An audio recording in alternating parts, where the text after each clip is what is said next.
So what's up mga ka-J-Vlog? Welcome ulit sa panibagong video. And for today's video, Samsung Galaxy Tab A9 Plus. Sulit bang i-purchase ngayon 2026? Tara, pag-usapan natin.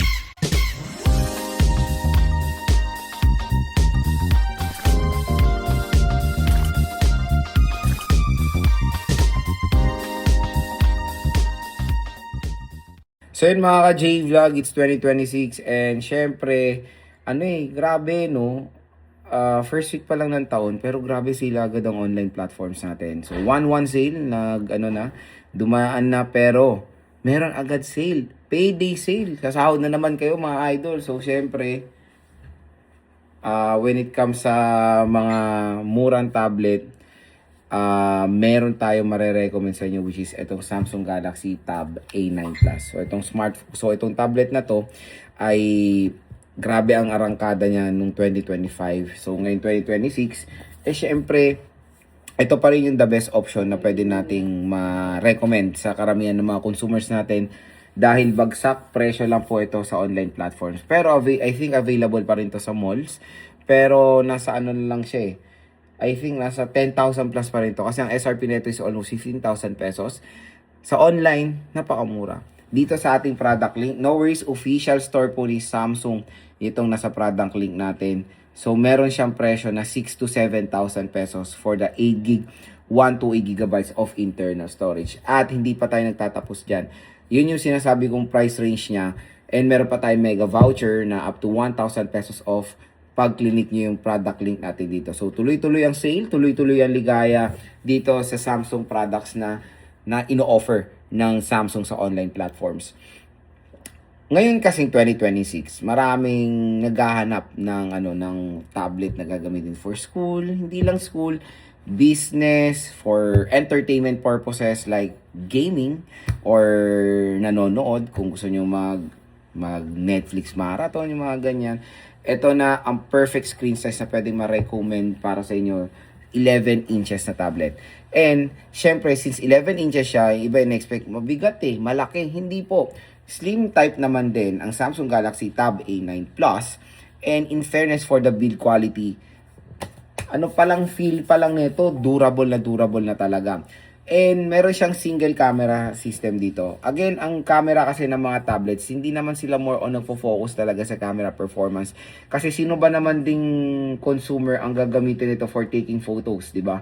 Meron naman kayong smartphones to do that na mas better ang mga camera quality. Ang purpose ng camera ng tablet is for video calling or sa mga messenger, ganyan. Siyempre, hindi naman natin makikita yung mukha ng kausap natin pag walang camera. So, yan yung purpose ng mga camera ng ating mga tablets. Kaya, for a budget tablet, usually talaga low spec sila sa camera. Understandable yan mga idol, wag na kayo mag-alala. Pero, ang more on focus, based on my observation ng mga tablets, is yung screen size. Doon sila talaga nagfo-focus, doon sila more on nag-e-effort. Dahil ito mga ka-J-Vlog mas mataas po ang resolution neto sa mga smartphones. Kasi ang smartphones usually is Full HD 1080p. Ito po is beyond 1080p 1200 resolution. Hindi lang tayo nagtatapos dyan. 11 inches, although TFT. So yan, post tayo dyan. TFT loads. Ano ba meaning pag TFT? Ang TFT kasi mga J-Vlog, yun yung mga parang display na na-try ko na yan sa mga Samsung A10 series before. Parang wash out hindi ganun kaganda yung color reproduction ng screen display. Pero iba usapan po dito sa Tab A9 Plus. Kasi mas mataas ang resolution, mas better na yung, yung sharpness ng display nito. Hindi siya mukhang TFT, legit yan. Real talk lang to mga J-Vlog. And paniguradong may enjoy nyo or ma-appreciate nyo yung viewing experience nyo dito sa Samsung Galaxy Tab A9 Plus.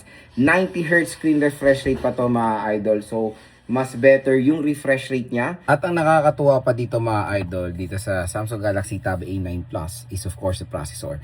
So yung processor nito hindi mabagal. Okay na okay siyang gamitin for day-to-day tasks or for gaming. Dahil ang processor nito is a Qualcomm Snapdragon 695. So meron po itong 5G version and Wi-Fi. So itong nabili natin na around 7,000 pesos is the Wi-Fi only model. Pero solid na solid ang performance na netong Samsung Galaxy Tab A9 Plus. As you can see when it comes sa gaming performance niya, nung nag-game test ako dito, lahat po na-handle niya, even Genshin, WUA, lahat ay playable dito. So, 120 gigabytes, maliit talaga yan pag lahat ng mga games ilalagay nyo. And even Genshin or WoW. So, kung 120 gigabytes, I suggest, pipiliin nyo talaga ng the best yung mga lalaruin nyo. Kasi Genshin pa lang or WoW, I think 40 na yan. Tapos, I think COD pag full resources, sa 40 rin yan. Malaki yung nakakain agad na storage out of the box, diba? So, again, pag Mobile Legends na naman, mga Honor of Kings, mga ganyan, maliliit lang naman kumain ng battery yan. Or ay maliit lang naman kumain ng mga storage yan. Parang nasa 20 plus gigabytes lang yan. And ang magandang balita rin dito, expandable po storage nito via micro SD card. So pwede nyo itong expand yung storage niya. Dito nyo i-store yung mga photos, videos dun sa memory card para yung internal storage na 128 gigabytes ma-maximize nyo siya doon sa mismo mga games. And ang isang habulin nyo rin dito sa Samsung Tab A9 Plus is of course yung software optimization, yung software niya. Napakaganda ng software optimization, very secure dahil sa Samsung Knox at napakatagal po nito ma-update. So partida ito ay lumabas ng 2023. I think ng 2023 is Android 14. 14 ba? 14 or 15, Android 13. Tapos ito ay updated na po sa Android 15 mga ka-J-Vlog. And syempre possible pa po itong ma-update sa Android 16. So, tingnan natin. I think, na-update na to sa Android 15 with One UI version 7.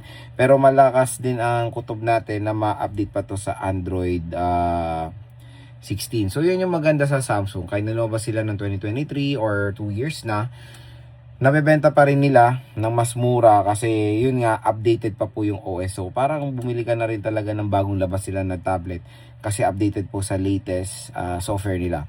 So, check natin yung software nito. Yes, it's Android 15 na siya. Android 15 with One UI version 7. So, I don't know kung meron na siyang update for Android 16. Pero malakas ang kutob ko ma-update po to sa Android 16. Sa mga consumers na bibigyan nila sa anak yung tablet, ito magandang i-recommend. Ito, binigay ko to sa anak namin at dito siya naglalaro ng Roblox niya. Sobrang na-enjoy niya rin maglaro ng Roblox and even Minecraft. Dito rin siya nanonood ng mga videos niya. Kumbaga, gamit niya itong tablet na to. At mas gamit niya yung tablet compare sa smartphone niya or sa iPhone niya. Kumbaga, kung naghanap kayo ng tablet na all-rounder siya, lahat ng consumers pwedeng gumamit. Ito na po ang solusyon nyo dyan, ang Samsung Galaxy Tab A9 Plus. Yung battery niya, so sa battery specifications, ka-level niya lang naman yung karamihan ng mga battery ng smartphones today. Pero ang importante kasi dito, ang talagang maganda dun, kahit na 7,000 mAh battery capacity lang siya, magandang software optimization niya. Meron siyang tinatawag na device usage pattern. Kung baka pinag-aaralan niya yung paggamit niya sa device, tapos doon siya gumagawa ng way para makatipid ng battery. Napakalaking tulong yan of course sa lahat ng mga consumers natin. At kahit na 7,000 siya, matagal siya malobad. Legit yan, na-try ko na yan. Nag-download ako dito ng mga games na hindi ko siya ino-off. So inano ko lang yung brightness niya, binababaan. Tapos nayang ko siya mag-download at ang tagal niya pumalobad. And even pag naglalaro ako, matagal din naman malobat ang Samsung Galaxy Tab A9 Plus. Ang pinaka-disadvantage lang nito is wala po siyang charger out of the box. Lahat naman na ng mga Samsung devices ngayon ay wala na pong charger out of the box. So, no worries, maglalagay ako ng charger dito sa ating product link na mga murang charger na 500 pesos lang, Ugreen, Anker, and Romos. Meron ako ilalagay dyan. So, 15 watts fast charging siya. So, sa kanyang charging rate, kung tatansyahin natin mga 3 hours, 2 to 3 hours full charge na tong device na to. Depende na lang din of course sa inyo kung yan talaga yung choice nyo, or for me okay na yan kumbaga para hindi rin masyado mabugbog yung mga devices nyo, para meron siyang time parang magpahinga. Kasi iba, for example, pag fast charging, sa oras nila, full charge agad, tapos gagamitin, di ba parang nabubugbog masyado. Dito sa Tab A9 Plus, ayan, yun yung time niya kumbaga magpahinga pag bibigyan nyo to sa mga anakis nyo. Kasi ganun yung ginagawa namin sa anak namin. Pag na-lobat, china-charge, nalilimutan niya na gamitin, tapos parang kinabukasan na. So, din naman. Pero syempre, specs-wise, for its price, syempre sa big no-no, mas better pa rin yung may fast charging kasi sobrang hassle yan sa mga ibang consumers. Again, iba-iba naman ng mga consumers Sa iba, hassle yan, sa iba hindi. Pero in reality, hassle talaga ang i-combine ang 7K mAh battery capacity sa 15 watt charging rate, di ba? Ang malupit pa dito, ang lakas ng speakers na ito mga idol, quad stereo speakers. Etong si Samsung Galaxy Tab A9 Plus. So kumbaga bibigyan kayo nito ng immersive listening experience sa isang tablet. Ang lakas po ng speaker nito. okay na okay din yung base quality niya. Kaya pag manonood kayo or maglalaro kayo dito, panigurado may enjoy nyo dito sa Samsung Galaxy Tab A9 Plus. So again mga ka-J-Vlog, kung interested kayo dito sa tablet na to, wag na kayo magdalawang isip mag-purchase nito. Sobrang mura lang nito sa online dito sa ating View Products. Bagsak presyo lang itong Tab A9 Plus dyan.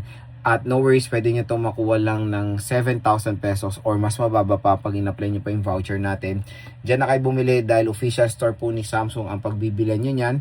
At ang laki po ng matitipid nyo. Marami na ako nakita sa comment section na ginamit nila yung voucher natin. So shout out sa mga nakapag-purchase ng A9 Plus gamit ang ating mga vouchers. Hopefully na-enjoy nyo yung mga units nyo. And when it comes sa warranty, 1-year warranty naman to as long as dala nyo naman yung box doon sa service center. And I think kahit wala naman ng resibo. Or pwede kayo mag-request sa online platforms ng e-receipt. Nagbibigay naman sila. At very transparent naman about sa mga ganyang warranty. So, 1-year warranty naman to sa service center ni Samsung. Pwede naman kayo rumekta.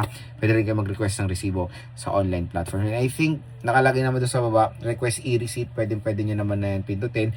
At available din to sa mga easy payment methods sa mga online platforms na may mga pay later. Pero meron yan, I think, 3 months sa data 0%, tapos meron din mga 6 months, 12 months, 13 interest. So again mga ka-J-Vlog, kung nagano kayo ng perfect tablet ngayon 2026, ito na magandang i-recommend sa inyo ang Samsung Galaxy Tab A9 Plus. Paniguradong ang laki, paniguradong may bubuga to ngayon 2026.